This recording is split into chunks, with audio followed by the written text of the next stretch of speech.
Do not show up and spoil your mother's birthday. My father warned, his voice sharp as the knife cutting that perfect cake of appearances. I smiled, nodded, and walked away because arguing never changed anything in our family. That night, while they toasted to reputation and pretense, the headlines did what I never could. My name, my company, the sale millions.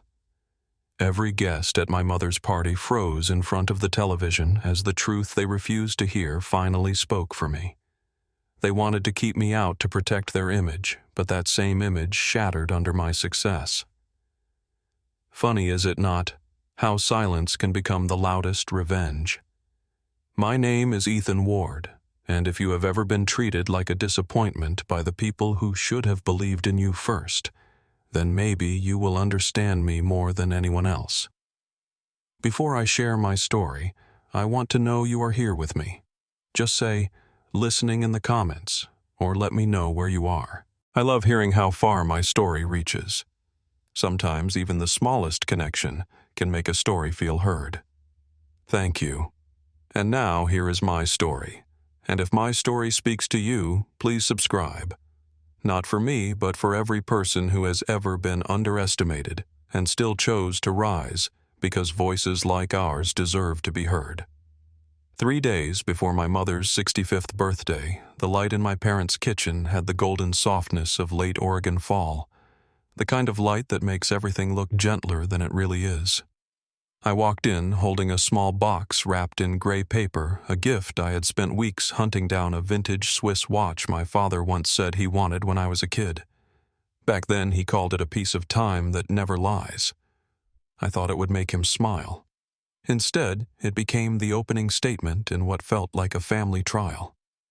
My father stood by the counter, arms folded across his golf sweater, the same stance he took in every argument he intended to win. My brother Logan, the family's golden son, leaned against the island with a practiced smirk that always managed to make him look like he pitied you.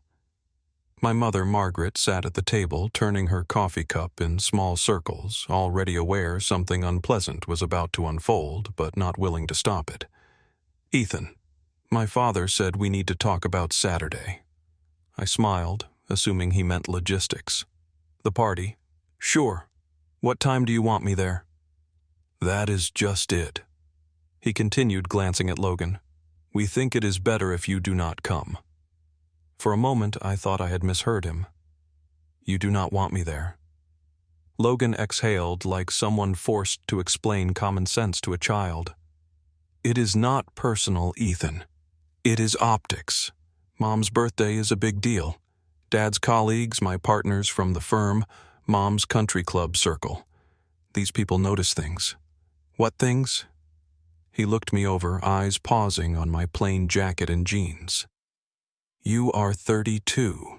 You still rent a small apartment. You do whatever it is you do online. You do not exactly fit the room we will have Saturday night. I turned to my mother. Is that what you think too? She did not meet my eyes. It is not about what I think, honey. It is about how it looks. Mrs. Caldwell's daughter just made partner at her law firm. The Peterson boy is a heart surgeon. People compare. I nodded slowly. And what do you say when they ask about me? She hesitated. I say you are still figuring things out. Logan chuckled. You have been figuring things out for 9 years. At some point, that is not a phase. It is avoidance. It was like watching a play where everyone already knew their lines. My father cleared his throat as if to wrap it up. Do not make this dramatic, son. It is just a matter of appearances. We do not want anyone uncomfortable. The kitchen clock ticked once loudly, so I said softly, I am an embarrassment. Logan raised a brow. No one said that. We are just being realistic. Realistic. That word always meant, we have decided how small you are. I looked at my father, then at the watch box, still in my hand. I placed it gently on the counter between us. You used to say time does not lie. Maybe it will tell you something you have missed. He glanced at the box, then pushed it aside, not even curious. You will understand someday. I smiled. Maybe. Happy birthday, Mom. I walked out before my voice betrayed me. Behind me, their murmurs blurred together like static. The evening air outside was cold and thin. It cut through the heat rising in my chest.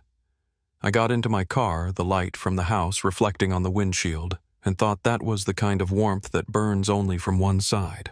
I did not shout or defend myself. I did not need to. Every word they said was already recorded in me line by line like code waiting for execution. Back at my place in Portland, I dropped the keys on the counter, sat by the window, and stared at the city stretching beneath the early twilight. The watch I had tried to give my father ticked faintly inside its box. I set it down beside my laptop, opened my email, and scrolled past the one titled press release draft, V12. Synapse AI BioCore. Saturday, 7:30 p.m., the same time the party would start. Time never lies. I just had to let it speak. My apartment in Portland looked like any minimalist's home. Bare walls, gray couch, glass desk, but behind a sliding door sat the real reason for my solitude, the servers and workstations that powered Synapse AI. To the world, it was just another health tech startup. To me, it was 9 years of trying to build something meaningful out of silence.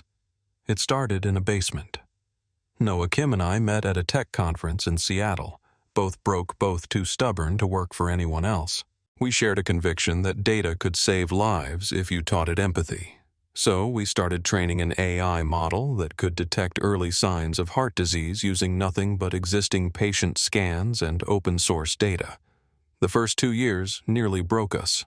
We coded 18 hours a day, slept on folding chairs, survived on instant noodles, and argued about whose algorithm caused which crash. Every time we thought we had fixed one error, 3 new ones appeared. Money ran out so often that I took freelance coding jobs at night to keep the servers running. But failure was strangely liberating. It meant no one expected us to succeed. By year 3, we secured a small research grant from a biomed foundation in Oregon. The condition was that we had to show real results within 12 months. We spent those months inside a hospital basement working alongside doctors who did not quite believe in us but liked our enthusiasm. The night our model correctly identified a patient's heart anomaly, something the scans had missed. I realized what we were building was no longer an experiment. It was proof. In year 5, we signed pilot contracts with 2 hospital systems. Our software was reducing diagnostic bias in women and minority patients, something larger companies had not managed to solve. The medical journal Cardio Insight Journal wrote a small piece about us calling Synapse AI an emerging voice in ethical artificial intelligence.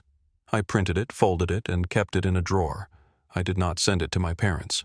When I told them casually that I was working on a startup, my father said, "Those things fail all the time." My mother changed the subject to Logan's new promotion.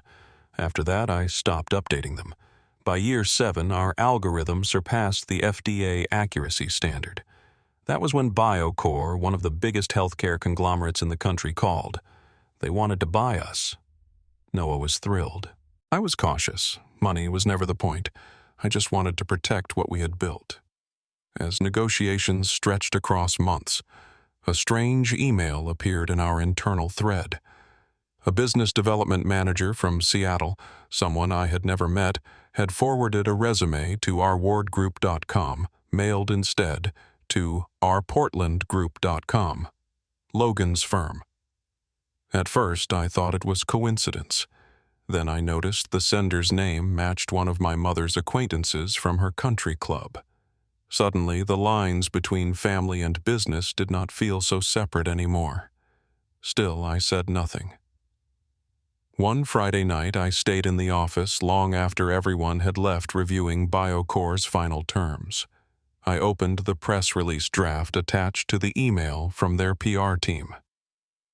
The release date, Saturday, 7:30 p.m. My mother's party. I laughed under my breath. Of course I had not asked for this timing. It just happened. Maybe the universe had a dark sense of symmetry. Noah messaged me. Should we delay the announcement? Out of respect for your family thing? I typed back. No, leave it. Let the news speak for itself. I shut my laptop, reached for the watch I had brought back from my parents' house, and wound it for the first time. The ticking filled the room, steady, certain, indifferent. For 9 years, no one had asked what I was building, why I stayed quiet, or what I hoped for. On Saturday night, they would not need to ask. Time would tell them everything. The next afternoon, I stood on the 50th floor of BioCore's glass tower in San Francisco, the skyline stretching out beyond the bay like a steel horizon. The room was bright clinical, designed to remind you that numbers mattered more than nerves. I should have felt triumphant. This was the moment every founder dreams about. But the weight in my chest did not feel like victory. It felt like consequence. Catherine Doyle, BioCore's chief executive officer, was already there when I walked in. She was a tall woman with silver-streaked hair and the kind of posture that came from decades of refusing to bend to anyone. She shook my hand firmly. "You built something remarkable, Ethan," she said. "Let us make sure it stays that way." The legal team sat at the far end of the table, laptops, open, glowing contracts projected on the wall. Line after line of clauses scrolled upward, each sentence carving out a future that would soon no longer belong entirely to me. We started with the numbers. $480 million, half cash, half BioCore stock. The figure filled the room like another person, silent but demanding to be noticed. I tried to focus on the clauses that mattered to me. "We keep the bias control module open for federal review," I said. "No company should own the ethical heart of an algorithm." Catherine nodded. "Agreed. We are buying your product, not your conscience." The next condition was the foundation.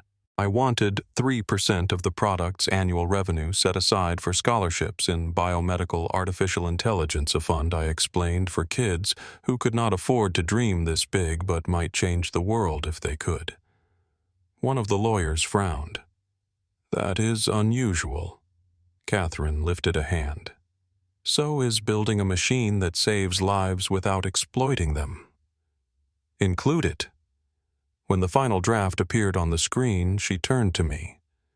"Your family must be proud." I looked out at the river below. "They will stay quiet until someone turns on a television." Her brow rose. "The announcements are tomorrow night at 7:30. That is what our communications team scheduled." "Pure coincidence, maybe," I said. "Sometimes coincidence is the universe's way of being fair." The meeting paused while the lawyers checked timestamps and signatures. My phone buzzed with an email from Noah. A tech blog had reached out claiming to have inside sources about the acquisition. If they leaked it early, the deal could freeze. Catherine studied my face. "You want to postpone?"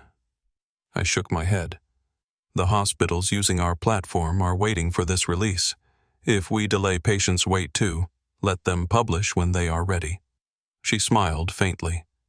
"You are the rare founder who still cares about purpose after the commas." But purpose did not keep the anxiety from crawling up my spine. Logan's Portland. Legal group partners' gossip networks were filled with people who traded information like currency. One wrong conversation could have sent rumors in every direction. I thought of my mother sipping wine with her friends, repeating those rumors without realizing they might be about me. When the contracts were ready, Catherine stood. "Let us do this." We both signed. For a second, everything went quiet except for the hum of the city below us. I reached across the table, shook her hand, and said, "Thank you for seeing the parts that matter." "Tomorrow," she said, "the world will see them too. Be ready. Reporters will want your face, not just your code." "Faces fade," I replied. "Work lasts." She laughed not unkindly. "You sound like someone who has been underestimated one time too many. Do the interview after the release, Ethan. Do not let this turn into a headline about money. Anchor it in meaning. Show them who you are." I agreed. She did not know that I had already planned to be alone when the news broke. By the time I left the building, the sky had turned the color of burnished copper. I caught a cab to my hotel, leaned back against the seat, and opened the watch case. The gears inside glinted as I wound them. The hands began to move again, steady and deliberate. It struck me that my father's watch was about to witness something he would never believe. For the first time in years, time felt like it was finally on my side. Saturday night arrived like a test I had not studied for, but somehow already knew the answers. The city outside my Seattle apartment buzzed with weekend noise, yet my living room was silent except for the low hum of the refrigerator and the tick of the watch on my wrist. On the screen of my laptop, the BioCore site was queued for the press release. 7:15 p.m., 15 minutes to go. I poured myself a small glass of whiskey and stared at the reflection of the television in the window. Somewhere across the country, at the Silver Lake Country Club in Portland, my mother's party was in full swing, champagne jazz, and people who used the word prestige like it was currency. I could almost hear Logan introducing himself to every partner within reach. At 7:30, the news hit. Channel 7's headline banner slid across the screen. Local innovator Ethan Ward sells AI company for $480 million. The anchor's voice was calm, rehearsed the kind of tone reserved for market news or political wins. My photo filled the screen, the same professional headshot we had used for BioCore's investor deck. I felt a strange detachment, as if I were watching a stranger who just happened to share my name. Then my phone vibrated nonstop. Noah texted first. "It is everywhere." I typed back, "Let it breathe." Across the country, the moment I had avoided imagining was happening in the ballroom. Between a saxophone solo and the waiters serving dessert, the televisions mounted near the bar switched from sports to the business channel. Someone noticed first, probably one of my father's colleagues, and pointed. My mother followed the gesture glass halfway to her lips and froze. My father's face went stiff. Logan leaned closer to the screen, muttered, "Must be another Ethan Ward." Then the camera cut to my photo again, name captioned clearly. The hum of conversation shifted into murmurs, then full voices. "Margaret, is that your son?" a woman asked. "Why did you not tell us?" My mother forced a laugh that did not reach her eyes. "Oh, he has been working on something small for a while. I had no idea it was this, but she could not redirect the flood." Guests circled their curiosity, smelling faintly of envy. Questions fired from every direction. "What is his company called? Why did you not mention him earlier? Is he in the city tonight?" My father excused himself from a cluster of men by the bar phone already in hand. He dialed my number, pacing near the stage where a banner read, "Happy 65th Margaret Ward." I watched the screen light up with his call and let it ring until it stopped. He called again. I silenced it. Back at the party, Logan stepped outside to the terrace, the city lights reflecting off his cufflinks. If he timed this to make us look foolish, he hissed to my father. Then congratulations to him. It worked. My father said nothing. He just stared through the glass doors at the crowd surrounding my mother. The same people he had wanted to impress. Every handshake now came with a question mark. Sitting alone in my apartment, I did not feel revenge. Just irony. 9 years of silence, and this was what finally got their attention. Not what I had built, not the lives saved, but the price tag attached to it. I had once dreamed of hearing them ask, "What drives you?" Now they would only ask, "How much are you worth?" Another vibration. A text from an unfamiliar number. Channel 7 here. "We would love to get a comment from your mother tonight for our follow-up segment." I stared at it for a moment, then called Catherine. "BioCore's PR needs to cancel any outreach to my family. I said they are not prepared for this." She understood immediately. Consider it handled." I set the phone down, relieved for the first time that someone outside my bloodline knew how to protect what mattered. Minutes later, Noah's excitement got the better of him. A new notification popped up his post on social media. A celebratory photo of us in BioCore's office yesterday, tagged with my name, and the caption, "We did it." Within seconds, the post exploded across every platform. The algorithm did not care about mercy. At Silver Lake, more guests noticed the flood of online stories. Someone showed my mother their phone. A headline screamed, "The local boy who outsmarted Silicon Valley." She did not respond. She simply sat down, the applause for the band echoing around her like static. I turned off the television and leaned back on the couch. Outside, the wind shifted, carrying faint music from a bar down the street. On another continent at the same night, my family stood in a room built to impress people who would never love them back. I raised the glass, watching the amber swirl. Somewhere far away, glasses were clinking too. But for the first time in my life, I did not need to be part of the toast. Let them talk. Let the headlines play on every screen in that golden room. My silence had already done the speaking. The phone rang at 8:10 p.m. The screen lit up with a name I had not seen since that afternoon in their kitchen. Mom. For a few seconds, I just stared at it, the amber glow from the streetlight stretching across my desk. I did not want to pick up, but something in me still owed her an answer. I pressed accept. "Ethan." Her voice trembled, half shock, half disbelief. "They are saying you sold your company for $480 million. I leaned back in my chair, staring at the ceiling. 480? I said quietly. "The same project I have been working on for 9 years while you all thought I was dodging a real job." She did not respond right away, and in the pause I could hear the noise of the party leaking through the chatter, the clinking glasses, the muffled sound of a jazz band trying to play through chaos. Then my father's voice cut in sharp as a blade. "Do you have any idea how this makes us look? You let us stand here like fools while the whole town finds out on television." "I told you I was an entrepreneur," I said evenly. You laughed. "Maybe now that there is a dollar sign attached, it finally counts as something worth hearing." "Do not be disrespectful," he snapped. "You could have given us a heads up. You humiliated your mother in front of everyone." Before I could answer, another voice joined in. "Logan, predictable as gravity. You need to get down here. Everyone is asking questions. Mom is crying. People think we have been lying. You cannot leave her like this." "I was not invited," I reminded him. "Remember, you said I would ruin it." "That was before we knew," he said, lowering his tone. "Before we understood what you had been doing. So now that I am rich, I am family again." No one spoke.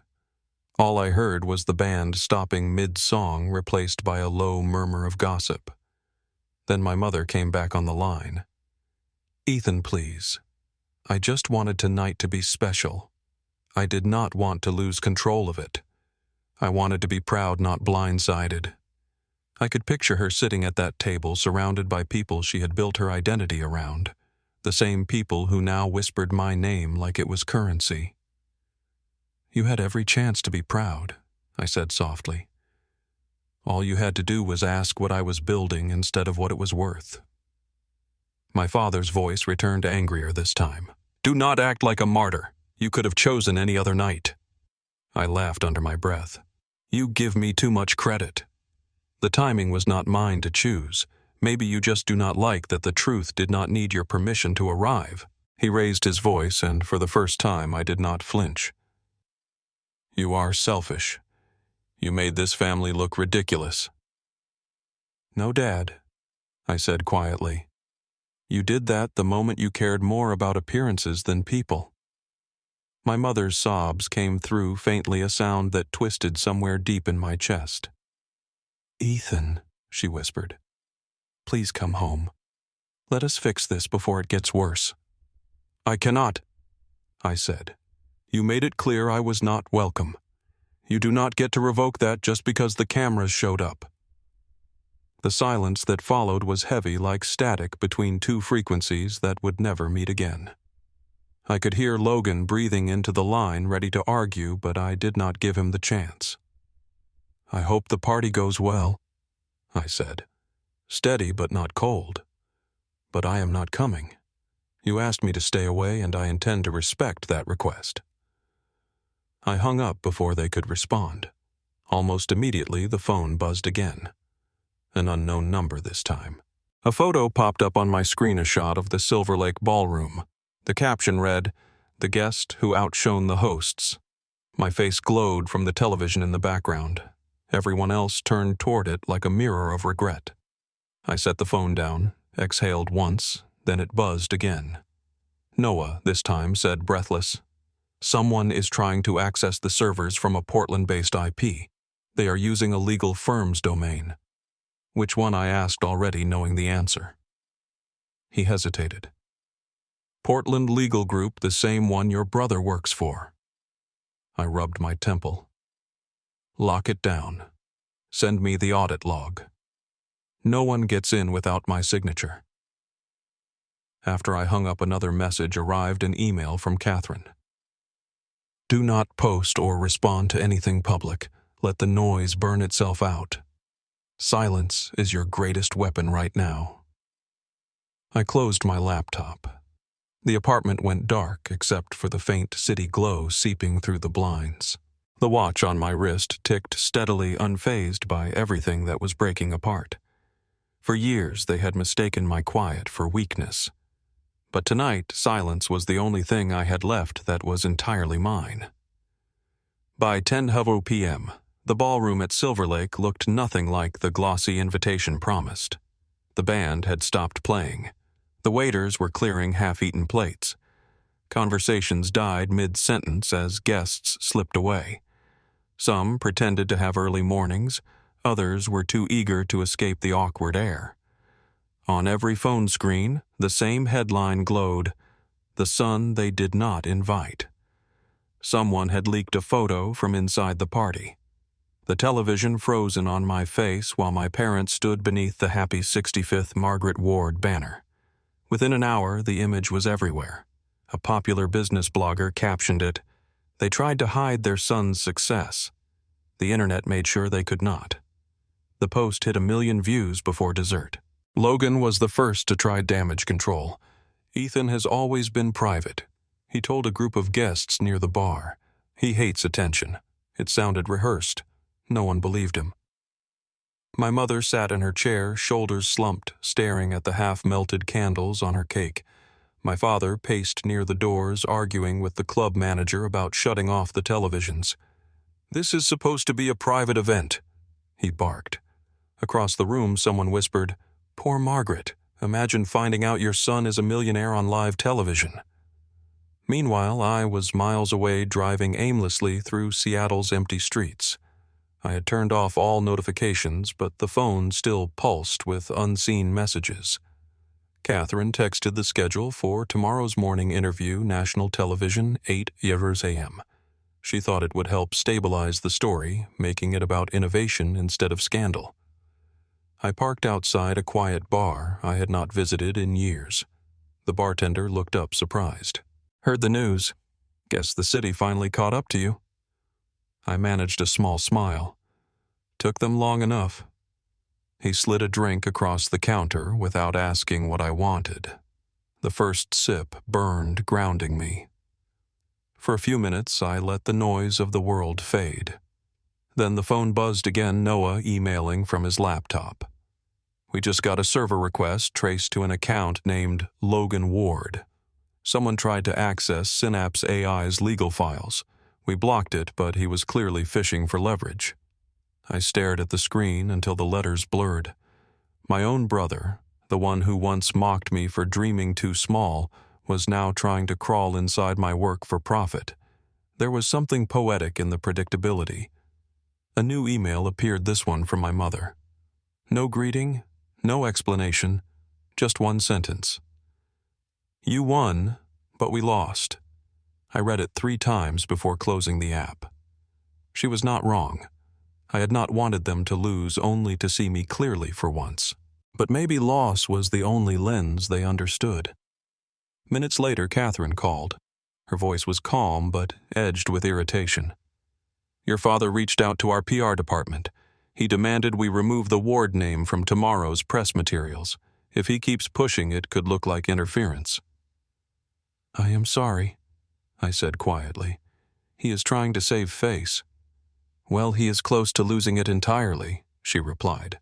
"Focus on the interview. Let the work speak. Do not let them rewrite your story."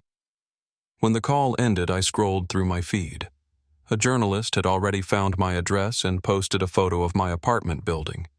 The caption read, "From a modest one-bedroom to a multi-million-dollar empire." My inbox filled with requests for interviews, sponsorships, offers to speak at conferences. The same silence they once mocked had turned into currency overnight. Back at Silver Lake, the lights dimmed. My father stood alone near the stage, talking to no one. My mother's friends whispered around her table, their pity sharper than any insult. The cake remained untouched, frosting collapsing under its own weight. I drove past the outskirts of Seattle windows, down the night air, slicing through the last remnants of adrenaline. The phone kept buzzing on the passenger seat, but I did not look. I did not need to. The story had already taken on a life of its own, rolling forward like a snowball that no longer needed my push.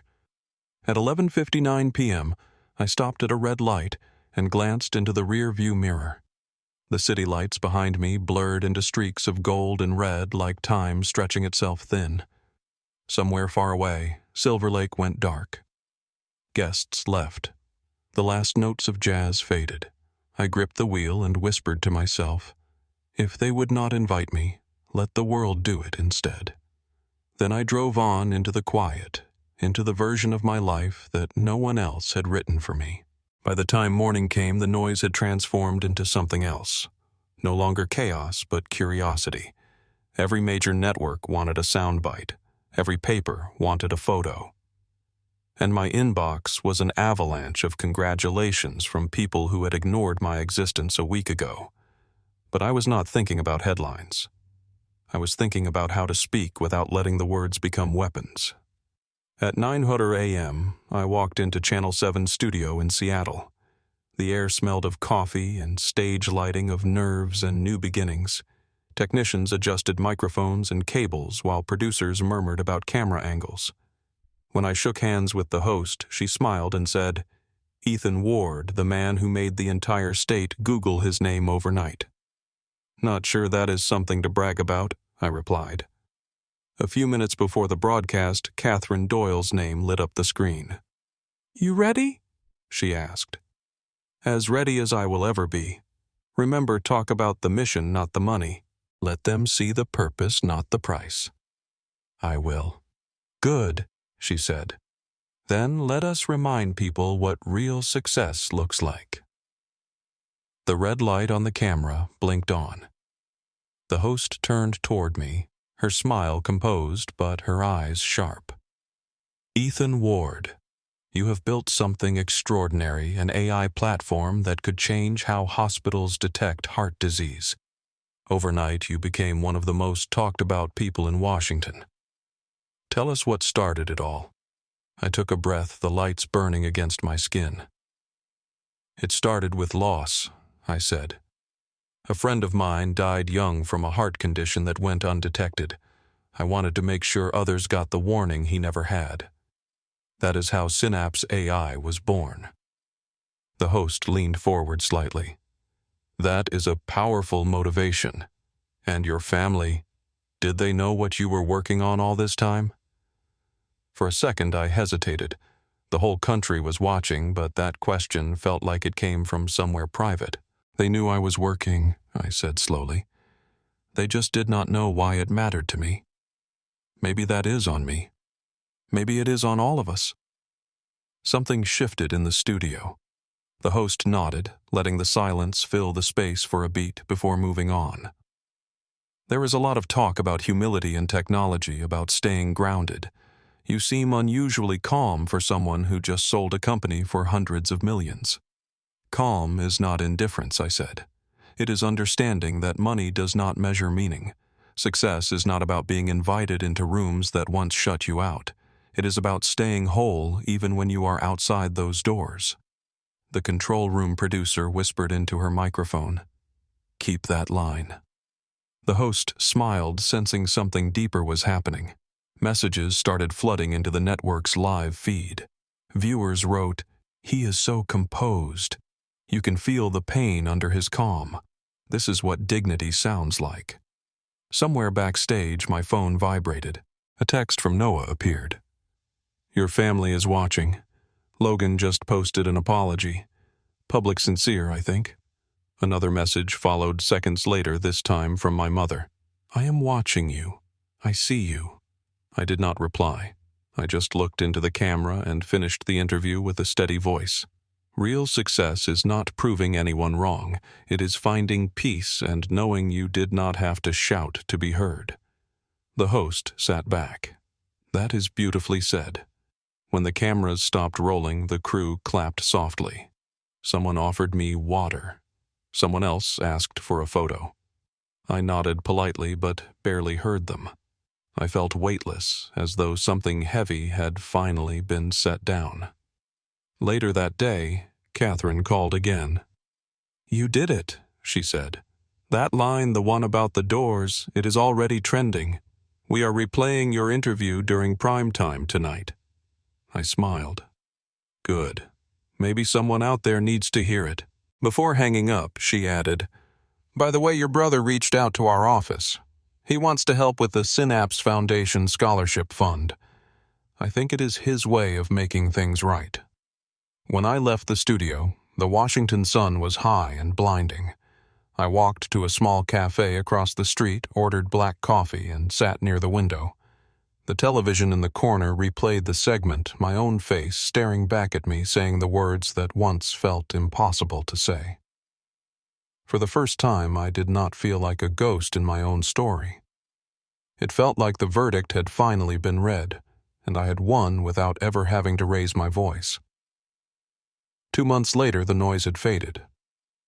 What remained was something quieter and infinitely stronger. The office of the Synapse Foundation overlooked the Columbia River sunlight spilling across the glass floor and turning the space into something that felt almost sacred. We had just finished our first board meeting, approving the initial scholarships for students in biomedical artificial intelligence. Papers were signed, hands shaken, photos taken. When the room finally emptied, I stood by the window, letting the stillness settle. A knock came at the door. I turned, expecting Noah or one of the interns, but it was my mother. She was smaller than I remembered, her posture softer. Her hair silvered more than I had realized. In her hands, she held a small wooden box. "I hope I am not interrupting," she said quietly. "No," I replied. "Come in." She stepped inside, placed the box on my desk, and opened it. Inside lay the old Swiss watch, the one I had given my father, the one he had pushed aside on the counter. Now its surface gleamed, polished, and wound, ticking steadily. "Your father left this with me," she said. "He told me to give it back when you were ready to take it again." I looked at it for a long time. The steady rhythm filled the silence between us. "He always wanted to keep everything perfect," she continued, "but perfection made him deaf to anything that did not shine. I was the same. I thought pride was love dressed properly, but I see now it was armor, and it kept me from hearing you." I met her eyes. I thought silence was cowardice. I said, "Turns out it was the only way to keep myself from saying something I would regret." She smiled faintly, eyes glistening. "We both learned the hard way, did we not?" "Yeah," I said. "But at least we learned." For a while, neither of us spoke. We just sat there, the light moving across the floor, the clock marking each second like a small forgiveness. When she finally stood to leave, she slid an envelope across the desk. "It is a donation," she said. "The first personal investment I have ever made. Not to make up for anything, just to believe in you." I opened it and saw a check made out to the Synapse Foundation. At the bottom, she had written in small, careful letters, "For trust, not for redemption." After she left, I sat at the desk for a long time. The sun dipped lower, and the room grew quiet except for the faint ticking of the watch.